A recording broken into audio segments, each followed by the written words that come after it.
మంత్రి సీతక్కను ప్రజా సంఘాల జేఏసీ నాయకులు కలిశారు. మావోయిస్టులను శాంతి చర్చలకు పిలవాలని జేఏసీ నాయకులు కోరారు. ఆదివాసీ బిడ్డలను రక్షించుకుంటామని మంత్రి సీతక్క తెలిపారు. సమస్యను రాష్ట్రపతి దృష్టికి తీసుకెళ్తామన్నారు. అడవిలో ఆదివాసీలకు ప్రత్యేక హక్కులు ఉంటాయన్నారు సీతక్క. ఆదివాసీ బిడ్డలను కాపాడే విధంగా చర్యలు తీసుకుంటామన్నారు.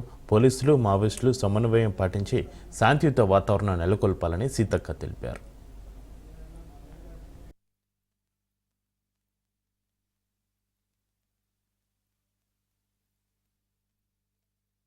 ఆ ప్రాంతంలో నివసించేటువంటి ఆదివాసులకు ప్రత్యేకమైనటువంటి అధికారాలు, హక్కులు ఉన్నాయి. వాటన్నింటిని కూడా కాపాడాల్సినటువంటి బాధ్యత కేంద్ర రాష్ట్ర ప్రభుత్వాల మీద ఉంది. ఈరోజు మరి ఆదివాసీ సంఘాలు కానీ, గిరిజన సంఘాలు కానీ, దళిత సంఘాలు, బహుజన సంఘాలు, ప్రజాస్వామిక సంఘాలన్నీ కూడా మరి ఒక జేఏసీగా ఏర్పడి శాంతి చర్చలకు మావోయిస్టులను పిలవాలని ర్యాలీ చేసి నాకు అదేవిధంగా ఇక్కడ మన కలెక్టర్ గారికి కూడా వారు ఒక మెమోరాండం ఇవ్వడం జరిగింది.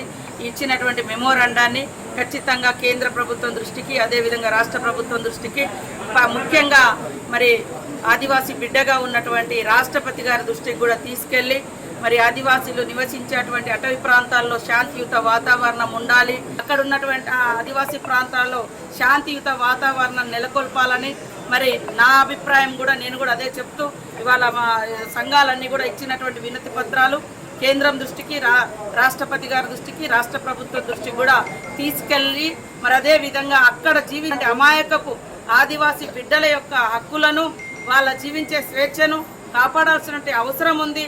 భారత రాజ్యాంగం, మనము రాజ్యాంగాన్ని ఫాలో అవుతున్నాం కాబట్టి శాంతియుత వాతావరణాన్ని నెలకొల్పి ఇటు పోలీసుల వైపు నుంచి కానీ, అటు నక్సల్స్ వైపు నుంచి కానీ, ముఖ్యంగా ఆదివాసుల ప్రాణాలు పోకుండా కూడా మనమందరం బాధ్యత తీసుకొని శాంతి వాతావరణాన్ని నెలకొల్పాలని కూడా కేంద్ర ప్రభుత్వాన్ని విజ్ఞప్తి చేస్తా ఉన్నాం. ఆదివాసీ